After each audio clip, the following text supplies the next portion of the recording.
Hey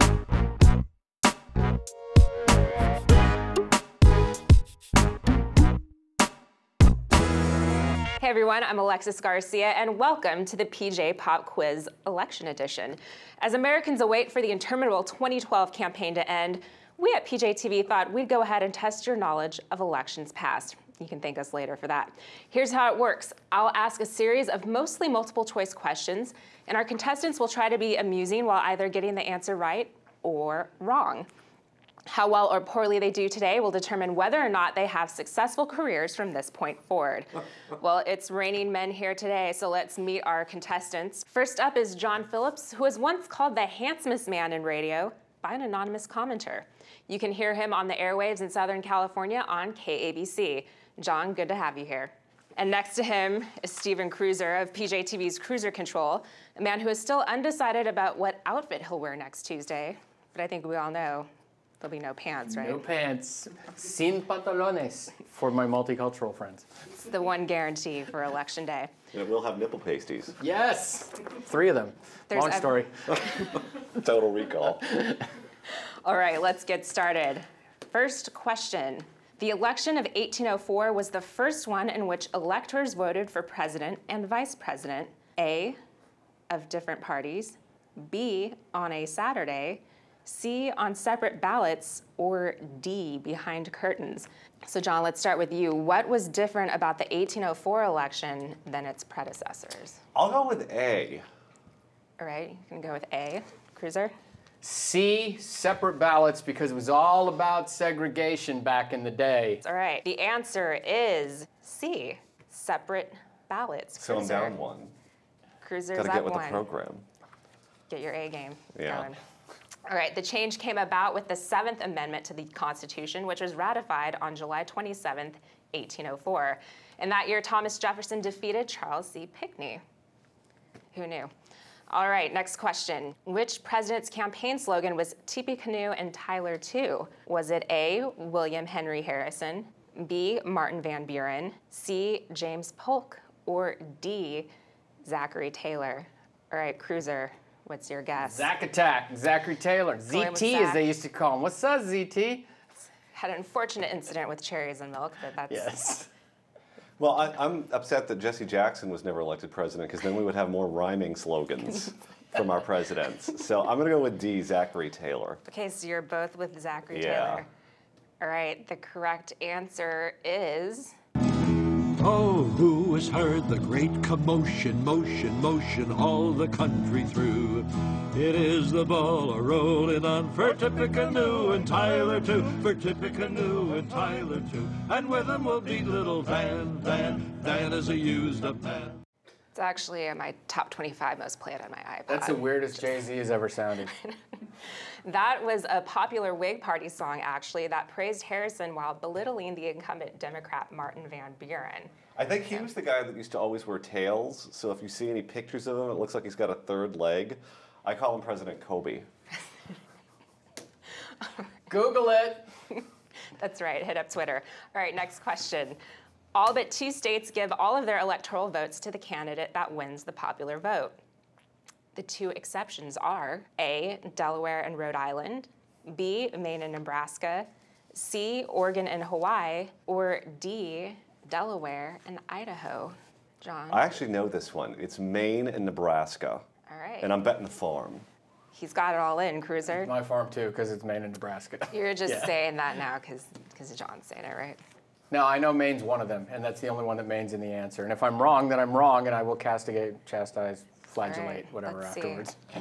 The answer is B, Maine and Nebraska. You guys Look had at it that. right. I had it down right there. Good in job, my you two. invisible Sharpie.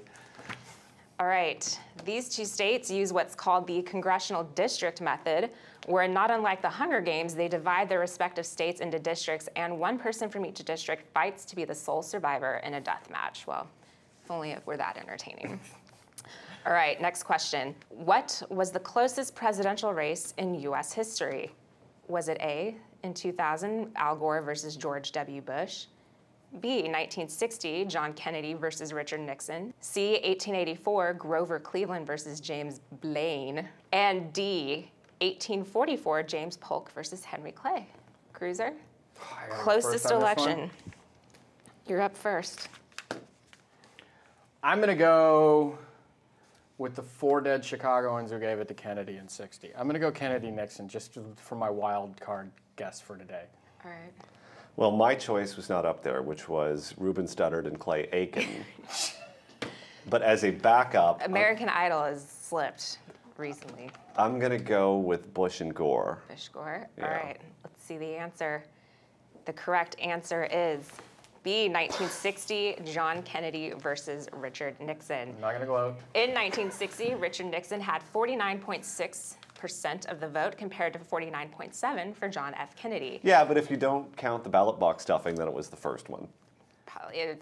So I'll have a moral victory on that one. You get the moral upper hand in this one. In 2000, George W. Bush got 47.87% of the vote to Al Gore's 48.38%.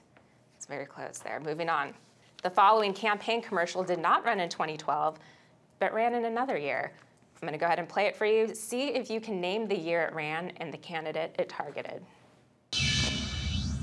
Do you know what people used to do? They used to explode atomic bombs in the air. Now, children should have lots of vitamin A and calcium, but they shouldn't have any strontium-90 or cesium-137.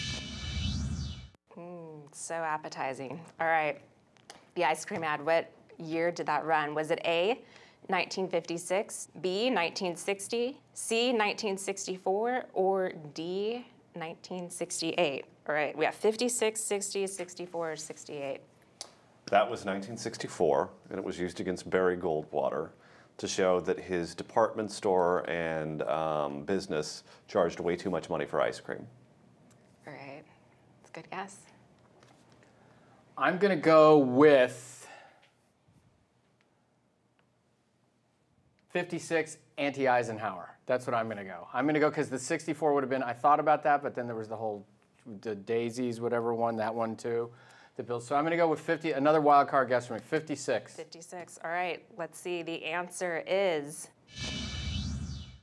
His name is Barry Goldwater, and if he's elected, they might start testing all over again. Vote for President Johnson on November 3rd. All right. So we're tied. You guys are tied now. So we're going to have a tiebreaker question, or a bonus question, Or a battle to the death. what I call the last shot at redemption. Get the letter openers. So this isn't multiple choice. You're going to actually have to write your guesses down. Okay. Here's your question. All right. I'm not letting you see. How many electoral college votes did Reagan win in the 1984 presidential election against Walter Mondale? The person who gets closest to the right answer without going over wins. Okay. He's just drawing obscene pictures. I know that's, Yeah. he always does that. Okay. All right, let's go for the big reveal. John, what do you got? John has got 356. And Kruiser? I just wrote the first 3 numbers that came into my head. I had no idea how many there No were. idea. Kruiser has no idea, 495. All right, the answer is 525 electoral votes. Well, Kruiser, you magically pulled that one off, but we do have a bonus question for you guys. The question is, where did Walter Mondale's 13 electoral votes come from? Now, we're looking for 2 places here. In Minnesota and Massachusetts. All right. Minnesota and Hawaii. Oh, no, let me revise that. Minnesota and the District of Columbia. His second guess was right.